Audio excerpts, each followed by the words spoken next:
Assalamualaikum warahmatullahi wabarakatuh. Saya Rea Gatria dari jurusan Psikologi Pendidikan dan Bimbingan Universitas Negeri Makassar. Nah, pada kesempatan kali ini kita akan membahas beberapa materi mengenai asesmen dalam BK. Yang pertama itu adalah angket. Angket di sini merupakan cara pengumpulan data dengan mengajukan pertanyaan tertulis kepada responden. Adapun tujuan dari angket itu sendiri adalah untuk memperoleh informasi yang relevan dengan tujuan penelitian. Yang kedua, untuk memperoleh informasi mengenai suatu masalah. Adapun manfaat dari angket itu sendiri adalah yang pertama, untuk menjamin validitas informasi yang diperoleh dengan teknik lain. Yang kedua, sebagai bahan pembuatan evaluasi program. Dan yang ketiga, untuk mengambil sampling sikap dan pendapat dari responden.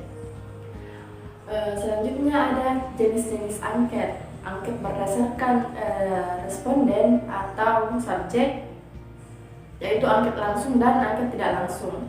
Yang kedua, berdasarkan strukturnya. Angket berstruktur dan angket tidak berstruktur. Kemudian angket berdasarkan jenis pertanyaan. Ada dua, yaitu pertanyaan terbuka dan pertanyaan tertutup.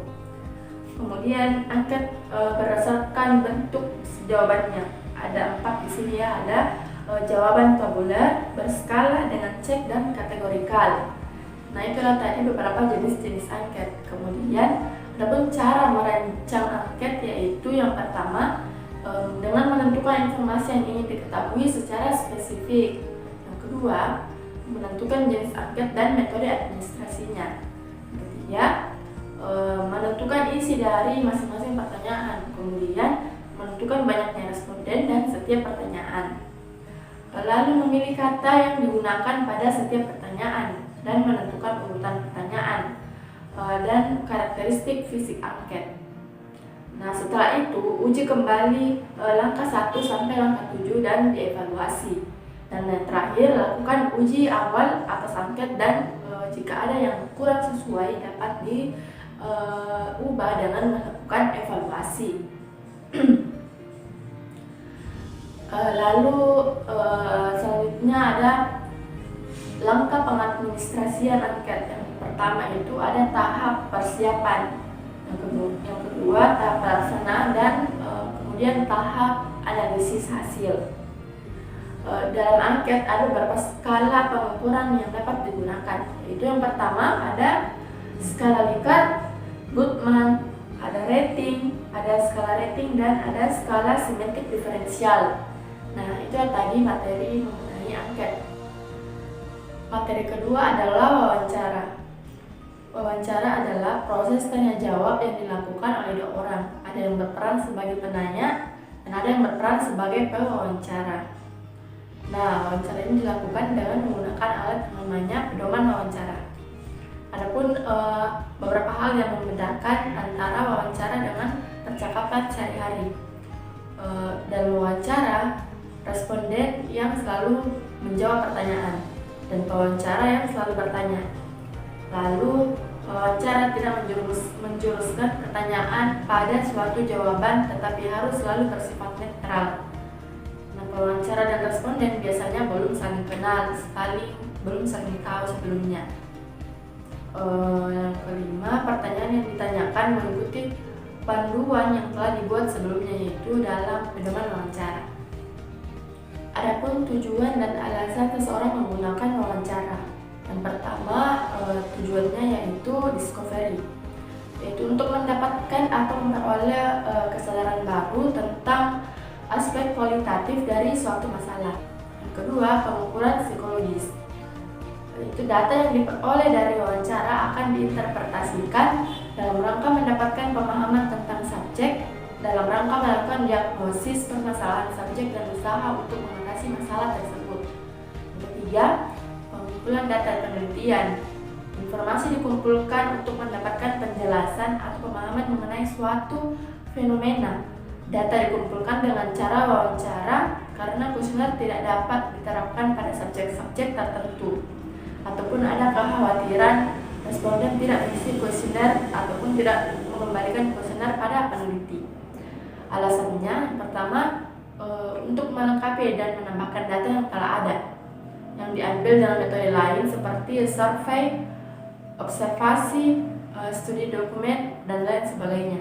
Yang kedua, karena ingin mengambil data kualitatif tentang suatu fenomena tertentu, wawancara dapat digunakan sebagai metode pengambilan data. Ketiga, karena situasi tertentu dalam bidang pengukuran atau asesmen psikologis ketika alat ukur tidak dapat digunakan karena alasan berikut. Yang pertama, subjek buta huruf. Yang kedua, subjek menolak mengerjakan tes tertentu. Yang ketiga, topik yang diukur bersifat pribadi, individual, dan rahasia. Nah, ketika ada alasan responden seperti tadi, kita dapat melakukan wawancara untuk membantu berjalannya proses pengumpulan data tersebut. Nah, yang ketiga ada teknik dalam wawancara. Yang pertama, dalam membuka wawancara seharusnya dapat menyentuh rasa haru dari klien agar klien dapat menerima kita dan dapat mengungkapkan apa isi dari pertanyaan yang akan kita ajukan. Yang kedua, mengunggah klien untuk berbicara sehingga konselor dapat mengajukan pertanyaan dan pertanyaan yang diberikan konselor tidak memungkinkan jawaban ya atau tidak, tetapi pertanyaan yang dapat membuat klien untuk berbicara. Nah, dalam hal ini diperlukan keterampilan yang dimiliki oleh pewawancara agar dapat langsung mendapatkan jawaban dari pertanyaan supaya lebih jelas lagi. Nah, yang ketiga, mengungkapkan perlakuan atau bantuan konselor sebelumnya. Dan yang keempat, hindari berbicara pada klien atau memotong pembicaraan klien.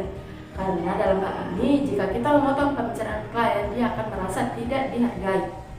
Nah, maka perlu kita melihat apakah ketika klien menjawab pertanyaan dari kita itu telah benar-benar selesai dan tidak ada lagi ungkapan yang akan diungkapkan.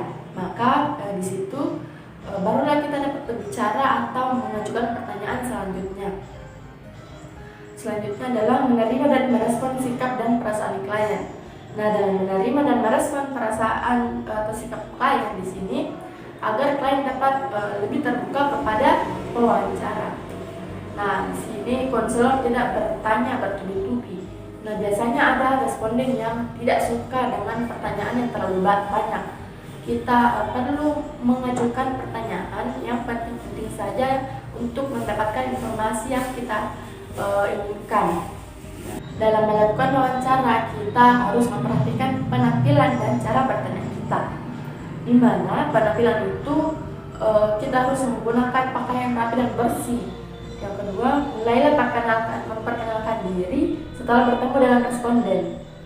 Kemudian duduklah setelah dipersilakan duduk. Jangan kita langsung datang mau wawancara. Tidak. Semua itu ada aturan-aturan tertentu untuk bagaimana kita diterima oleh responden dengan baik. Nah, kemudian cara bertanya. Cara bertanya di sini, tanyakan pertanyaan sesuai dengan kuesioner. Adapun syarat-syarat yang harus dipenuhi oleh suatu wawancara ini, yaitu yang pertama, wawancara harus valid, relevan, tidak mengandung bias, dan komunikatif. Nah, selanjutnya ada materi ketiga. Materi ketiga adalah observasi, di mana observasi merupakan metode pengumpulan data dengan melakukan pengamatan perilaku dalam situasi tertentu, kemudian mencatat peristiwa yang diamati dengan sistematis dan memaknai peristiwa yang diamati. Adapun tujuan dari observasi itu adalah untuk memperoleh data ilmiah yang akan digunakan untuk penelitian maupun untuk tujuan asesmen.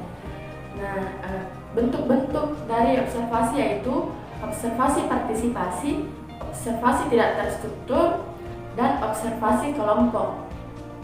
Hal-hal yang dapat diobservasi adalah penampilan fisik, seperti tinggi badan, berat, warna kulit, cara berpakaian, gerak tubuh, ekspresi wajah, pembicaraan, reaksi emosi, dan aktivitas yang dilakukan. Nah, materi keempat adalah sosiometri. Sosiometri adalah metode pengumpulan data tentang pola dan struktur hubungan antara individu-individu dengan suatu kelompok. Nah, tujuan dari sosiometri itu sendiri adalah untuk melihat dan memahami individu, khususnya dalam bidang sosial, mengetahui status sosial anggota kelompok menurut pandangan anggota-anggota kelompok yang lain. Nah, secara khusus dalam layanan BK, hasil sosiometri dapat digunakan sebagai dasar pertimbangan untuk menyelenggarakan jenis layanan tertentu, penetapan peserta layanan, maupun sebagai layanan itu sendiri. Bentuk hubungan dalam penggunaan sosiometri yaitu hubungan sosial segitiga, hubungan sosial terpusat, hubungan sosial intim, hubungan sosial berbentuk jala, dan hubungan berbentuk rantai. Nah, selanjutnya materi kelima. Kelima adalah biografis, di mana metode biografis ini adalah cara memahami individu dengan mempelajari ungkapan pikiran dan perasaan individu tersebut terhadap dirinya sendiri dan lingkungannya melalui catatan yang ia tulis sendiri maupun orang lain yang tulis. Nah, beberapa data yang dapat diperoleh dengan metode biografis adalah untuk memahami individu antara lain biografisnya, autobiografi, buku harian, kenangan masa muda, dan case historinya. Materi keenam adalah inventory tugas perkembangan. Nah, sebelumnya kita perlu ketahui bahwa inventory adalah metode untuk memahami individu dengan cara memberikan sejumlah pertanyaan yang harus dijawab atau dipilih responden sesuai dengan keadaan dirinya. Nah, kemudian inventory tugas perkembangan adalah instrumen yang digunakan untuk memahami tingkat perkembangan individu. Nah, inventory tugas perkembangan ini dapat mengungkapkan beberapa aspek dari perkembangan diri individu, yaitu yang pertama landasan religius, landasan perilaku etis, landasan emosional, kematangan intelektual, kesadaran tanggung jawab, penerimaan diri dan pengembangannya, kemandirian perilaku ekonomi, kemandirian perilaku ekonomi, wawasan dan persiapan karir, serta kematangan hubungan dengan teman sebaya. Adapun kelebihan dan kekurangan dari inventory tugas perkembangan ini adalah kelebihannya pertama, mudah dipahami. Yang kedua, penggunaan secara komputer akan mempercepat dan mempermudah guru BK atau konselor dalam mengolah hasil analisis ITP ini. Adapun kekurangannya yaitu aspek yang diungkap masih terlalu umum, belum spesifik. Yang kedua, jika guru BK atau konselor tidak bisa mengoperasikan komputer, akan memakan waktu lebih lama.